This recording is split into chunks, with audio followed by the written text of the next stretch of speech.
Hi, first grade.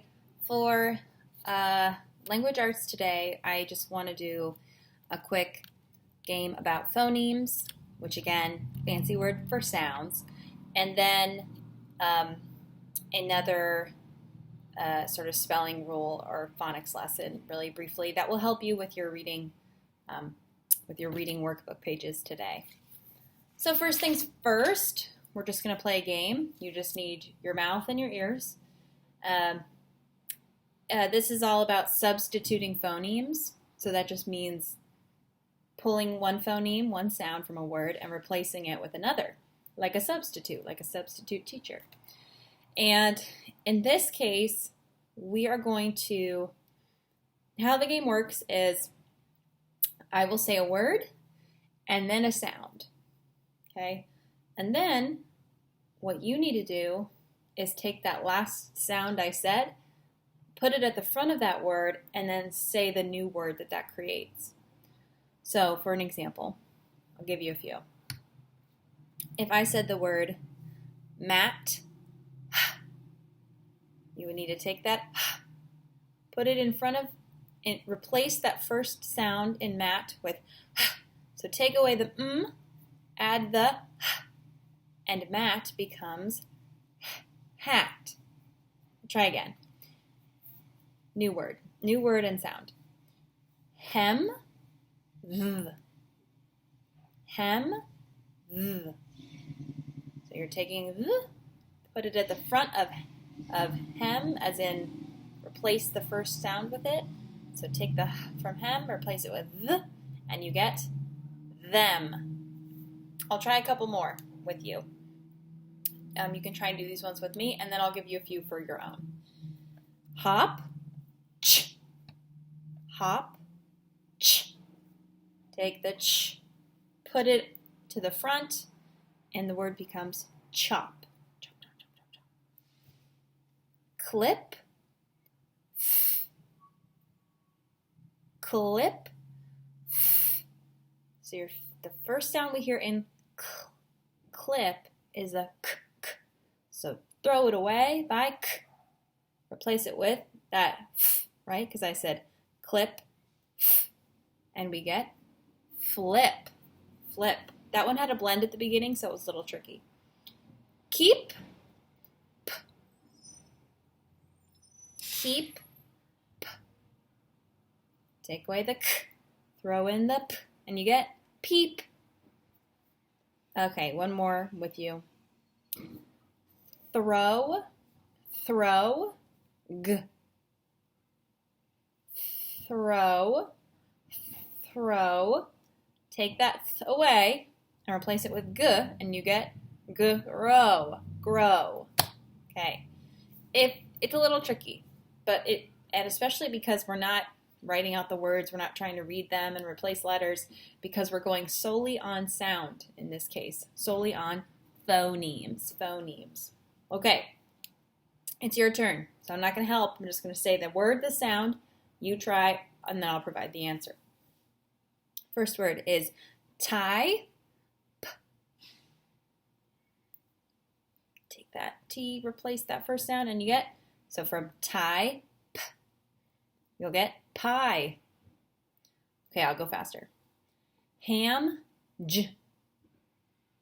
Jam. Hump, ol. Lump. Joy, t. Toy. Rake, f. Fake. Okay, this one has a blend. Bread, sh. Bread, sh. So now take the b, not the br, but just the b. Throw it away, replace it with sh, and hopefully you said shred. Shred. Not shed, shred. Because we kept the right? We just got rid of the first phoneme, the very first one, which is b, b. And we put sh in front of what was left, which was red, and we got shred. Shred. To shred something up means to tear it to pieces. Or maybe if you snowboard, to shred the gnar, right? Okay, phonemic awareness game done. If that was hard for you, rewind the video, try it again.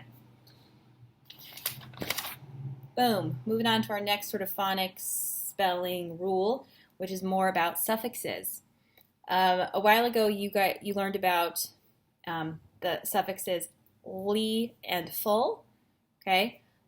Meaning something happens in a certain way, right? Softly, quietly. You've got a base word and then ly, making that "ly" ending. And then "full," the suffix "full," meaning something is full of that thing. So like careful, to be full of care. Beautiful, to be full of beauty. So this week, we do have some more suffixes. And just to remind you, I know suffixes is such like a weird big word, but a suffix and suffix can be that ed ending, ing, adding an s to a word, right? So let's do the word beautiful. Okay. And we have the suffix in this word is ful, right?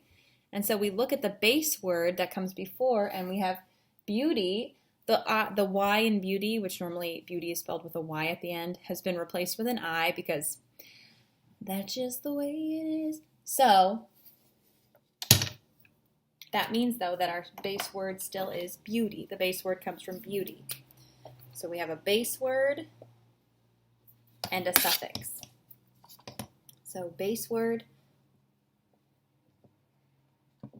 it's kind of like our, building block, our main starter, and then its suffix. Ta-da! But again, base word and suffix, a suffix isn't, full is not the only suffix, right? Ly, ed, s, es, ing, making something happening in present time. Today, your two suffixes are er and or, okay? And that's, suffix is always going to be at the end of the base word. So you have your base word and then tack on some sort of suffix. And so in this case today, the suffixes are er and or. And I made a little chart. I'm going to just go ahead and show it to you. So, let me read it. The suffix is or and er. And again, when I write them, you'll see that I have a dash in front of them. That's because the dash is sort of like there's a word here, the base word, and then that's the ending.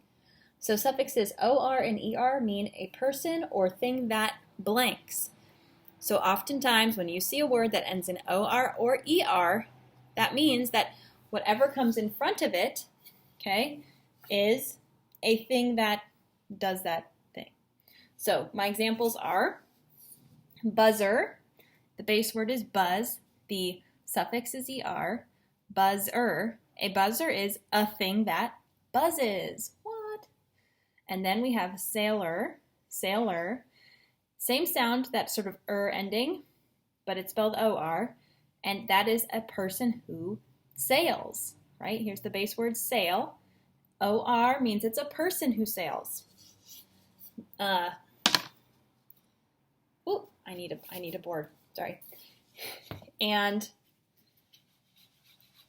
so it's really important to know these suffixes because when you come across a word that maybe you're like, oh, I'm not totally sure what this one is, if you see the or the er at the end, you can try and cover that up and look, okay, and say, well, what's the base word? Oh, the base word is act, and it ends in or. The base word is act. So you see this word, right? And you go, okay, what's this word? Well, oh, my R is a little funny. And then you tell yourself, oh, I know or means that it's referring to a person or thing that does something. So what's this word here? Act. Act. So this must mean a person who acts, right? Performs for others. Actor. Okay. Typically, er can be, when the ending is er, I usually find that is either a person or a thing that does something. OR seems to be mainly for people. So OR is usually a person who does something. You don't often find OR after words that are objects. So let's go ahead and we'll try and play a quick game. And so you'll need a whiteboard. And you're going to divide your whiteboard into 2 columns, one with the ER and then one with the OR ending. Let me show you like this. Pretty simple. This is what we would do in class on our whiteboard. ER, OR. Please make sure that it's big enough so you can fit words underneath there. I'm going to say a word, and then you're going to try and guess, is that going to, how to spell it, first of all, by thinking of what the base word is, but then adding either an OR or an ER to the word. Now, I'll do a couple with you to begin. And I'll remind you that if you hear that it's a person, if it's something that would be a person, right, doing something, it can end in either ER or OR. But if it's an object, it's usually going to be ER. So if you hear something and it's an object, like a buzzer, or like an opener, like a can opener, most likely going to be in the ER column. Okay, let's try. I'll get a new color. Because why not? My first word is player. Player. Emil is an excellent piano player, also known as a pianist. But in this case, let's use the word player. Player. So this one is a person, right? And it could be baseball player, piano player. But, so you got to kind of just guess. Is it ER or OR? If you think you know it, go for it. That base word, though, is play. So if you can spell play, you're more than halfway there. Player. So try and see if you can put that into the correct column. Try and see if your prior knowledge already tells you how to spell this word. If you need more time, pause the video. But alas, here we go. Player. Player ends in ER. ER. So we have our base word play and our ER, player, someone or something who or that plays. Next word, collector. Collector. Collector. So, collect, it's kind of a hard word to spell. Collect, and then collector. Is it going to end with ER or OR? A collector is someone who collects things, right? So, it's going to be ER or OR. You can't really figure that out unless you know. But I will show you the big reveal. Collector. Again, we're spelling the word, we're spelling the word C-O-L-L-E-C-T. That spells collect. Collect. Collect. O-R at the end of collector. Collector. If you didn't know how to spell that one, that's okay. Collect is kind of a hard word to spell. Okay, let's keep going. I'm going to go a little faster. Pointer. Pointer.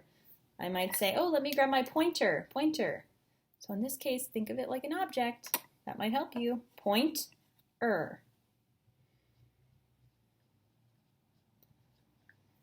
Pointer. It's going to be in your ER. Pointer. Next word, beeper. Beeper. You probably don't know what a beeper is. I barely know what a beeper is. Beeper was an object back in the late 80s, early 90s that people used before cell phones to alert them of messages and things like that. And so it's an object, a beep-er. Probably guess. Remember, if it's an object, it's probably going to be with ER at the end. And that first word is just beep. It's a thing that beeps. Beeper. Next word. Director. Director. Someone who directs. A director. You can direct films. You can direct organizations. Director. Direct. It's in the O-R, D-I-R-E-C-T, direct, or director, someone who directs. Next word, sailor. Sailor. I showed you this word on my chart, so you might know it. Sailor. Sailor. sailor ends in OR. And I know you kind of hear more of that noise, which makes you sound, or excuse me, which makes you think, oh, that must be ER. Sailor, sailor, sailor. Think of it like a deep voice, that ending sound. So someone who sails. All right, how about this one? Inventor, inventor, inventor. It's that OR, and it's someone who invents. Invent, I-N-V-E-N-T, or inventor. All right, last one. Broiler, broiler. So remember the other day I told you about the word broil. To broil means to get something really hot. And usually your oven might have a broiler in it. It's like a part. It's an object. It's an object. Should give you a hint. So it's broiler. So that base word, ol, and then that final suffix, gonna get ya. Da-da-da-da. Broiler, B-R-O-I-L, broil, E-R, It is an object. All of these, except for player, are objects. And nowadays, we can think of player like maybe your video game player. Like, oh, you chose player 1. And that could be more of an object in a way too, but great. So again, looking for those ER, OR endings, that usually means a person or object that, a thing or object that blanks, and then go back to the base word. Some more that we didn't do. Farmer, speaker, editor, seller, reader, inventor, we did that one. Banker, painter, teacher, gardener, inspector, starter, reporter, someone who reports. And yeah, so again, the hint that I'll leave you with, if it's ER, it could be an object or a person. But if it's an object that does something, it almost always ends with ER.